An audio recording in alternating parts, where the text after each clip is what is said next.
Tanguay électronique, en première ligne.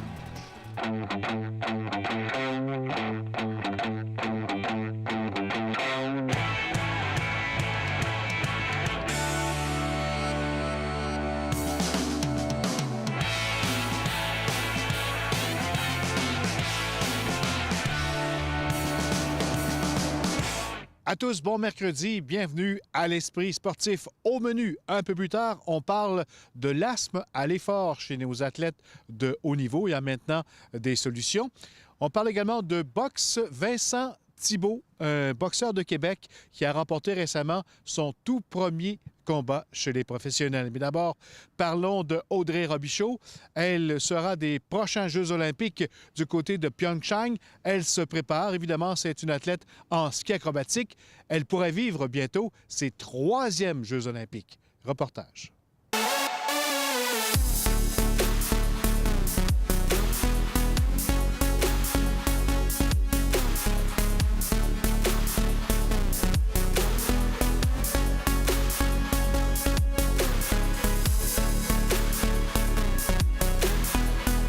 Audrey Robichaud, bienvenue à l'Esprit sportif. Merci beaucoup. À quelques semaines, à quelques mois des Jeux olympiques, comment on se sent? Fébrile un petit peu, énervé, mais on a hâte. Là. 3e Jeux olympiques pour toi. Est-ce que le fait d'avoir 2 Jeux olympiques comme expérience, ça aide à nous préparer mieux pour les prochains? Bien, c'est pas nécessairement le fait que j'en ai fait 2, c'est vraiment où je suis rendue dans ma carrière. Je pense que je me connais un petit peu plus, puis je sais ce que j'ai besoin nécessairement pour être prête à 100 %. Avec une représentante du Canada et du Québec Air Force, Audrey Robichaud. Dernièrement, qu'est-ce qu'on a fait comme préparation? Bien, comme je te disais tantôt, c'était une année qui était super chargée. On est allé à Whistler, après ça, on s'est promené jusqu'en France, on est en Australie, puis là, on vient juste de revenir de la Suisse. Fait qu'on a fait beaucoup de préparation sur la neige. Puis ça fait en sorte que, tu sais, on est vraiment dans le dernier mille des préparations, là. Avant le début de la saison, avant les Olympiques, vous avez quelques Coupes du monde? Oui, c'est ça. Dans le fond, on part à la fin novembre pour notre première Coupe du monde à Ruka. Après ça, on va aller en Chine pour une autre Coupe du monde. Puis après ça, on va revenir à la maison pendant Noël. Il va y avoir un petit peu des préparations. Puis après ça, dès après la première semaine après le jour de l'an, bien, on va encore avoir des Coupes du monde. Puis ça va être justement à chaque semaine jusqu'à la dernière Coupe du monde qui va être au Mont-Tremblant. Puis on va savoir qui va aller aux Olympiques. Là. Qu'est-ce que ça va te prendre pour avoir ton laissez-passer? Ah, mon Dieu! J'espère juste que tous les efforts que j'ai mis dans les derniers mois, dans la dernière année, que ça va enfin payer. J'ai fait beaucoup de préparation avec ma psychologue sportive dans le gym, tout ça. Je pense qu'en ce moment, je pourrais pas être plus prête. Puis j'espère juste que l'entraînement que j'ai fait aussi sur la neige, ça va payer aussi. J'ai vraiment fait des bons entraînements. Mes entraîneurs sont contents aussi. Donc, j'espère juste que je vais être capable de mettre tous les morceaux du casse-tête ensemble pour pouvoir donner une belle performance. Là. Est-ce qu'il y a beaucoup de compétition? Ça vient de quel pays? Bien, beaucoup du Canada, je te dirais, mais c'est sûr qu'il y a beaucoup de pays comme, mettons, les États-Unis ou le Japon, la France. Il y a beaucoup d'équipes qui ont des très bons skieurs et des skieuses. Donc, je veux dire, la Coupe du monde, en fait, là, en ce moment, c'est vraiment du gros calibre. Là. Avant ce cycle olympique-là, tu avais réfléchi un petit peu sur ton avenir d'athlète. Tu es contente, à quelques mois, d'avoir pris la bonne décision d'aller encore aux Jeux olympiques? Bien, c'est certain qu'il y a plusieurs choses qui se sont passées dans les dernières années, mais je regrette vraiment pas d'avoir décidé de faire un autre cycle de 4 ans, même si c'est du stock. Là, on va se le dire tout de suite, 4 ans, c'est beaucoup, mais je suis vraiment contente de l'avoir fait. Là. Ce serait tes derniers Jeux olympiques? Probablement, oui. Je vais pas me lancer encore, mais à mon âge, oui, ça se pourrait là, que ce soit mes derniers. Parlons maintenant boxe. Originaire de Québec, Vincent Thibault n'a eu besoin que d'un seul combat professionnel, son tout premier, pour se faire un nom. Il a remporté ce premier combat par KO le 27 octobre dernier. Nancy Odette de TVA Sport nous le présente. Vincent Thibault en a vu de toutes les couleurs lors de son premier combat professionnel. Le boxeur de Québec ne s'attendait certainement pas à visiter le tapis à 2 reprises lors de son baptême du feu. Il a pris le temps d'analyser sa performance. Je me rappelais pas que le gars il avait été autant offensif. Ça m'a surpris. Puis j'ai entré dans son jeu. Tu sais, j'ai commencé à mélanger tout ça, puis j'ai regardé ça et j'ai dit, je comprends pas pourquoi je me suis pas juste déplacé, tenir à distance. Tu sais, en plus, c'est quelque chose que je suis vraiment bon pour faire. Thibault a aussi été surpris par le solide menton de son adversaire. Qu'est-ce qui m'a surpris le plus, tu sais quoi?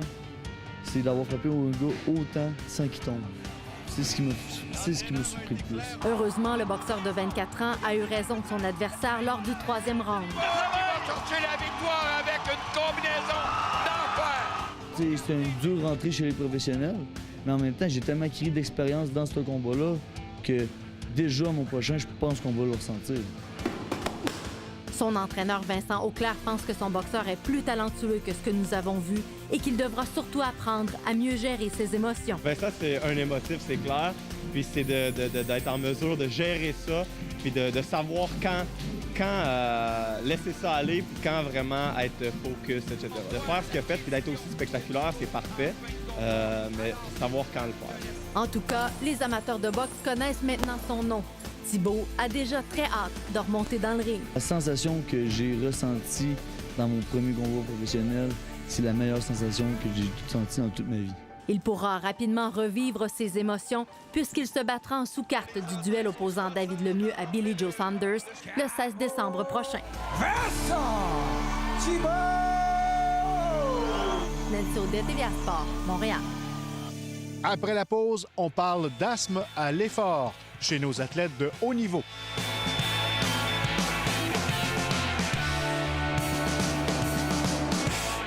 Un athlète sur 2 de haut niveau souffre d'asthme à l'effort, ce qui peut nuire à leur performance, mais il existe maintenant des solutions. On a même lancé un livre à ce sujet. Valérie Chouinard nous présente quelques-uns de ces athlètes qui souffrent d'asthme à l'effort.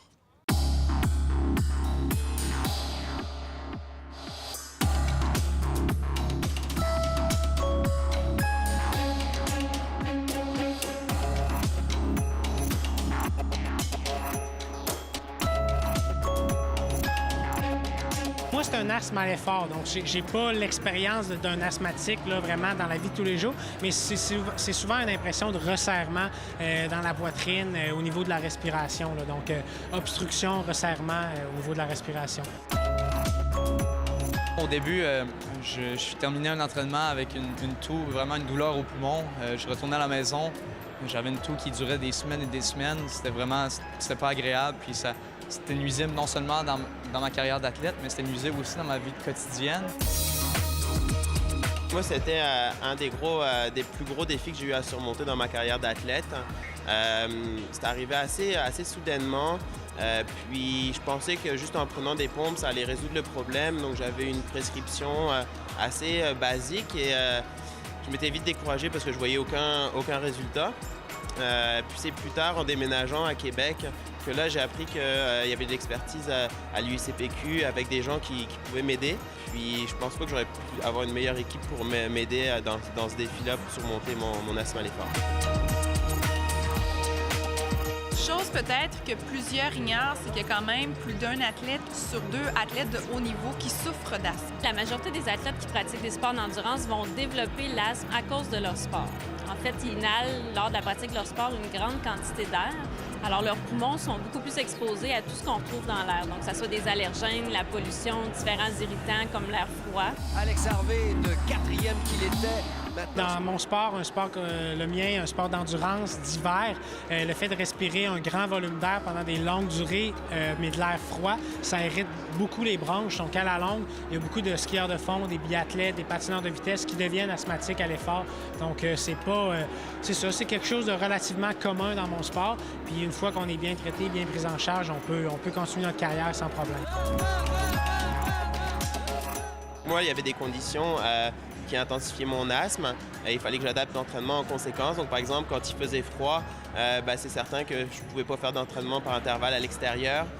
Les climats secs aussi, quand je partais en entraînement en Arizona, par exemple, là encore, je devais ajuster l'entraînement. L'asthme chez l'athlète, vous venez de sortir le livre au même titre. Qu'est-ce qu'on retrouve dans ces pages-là?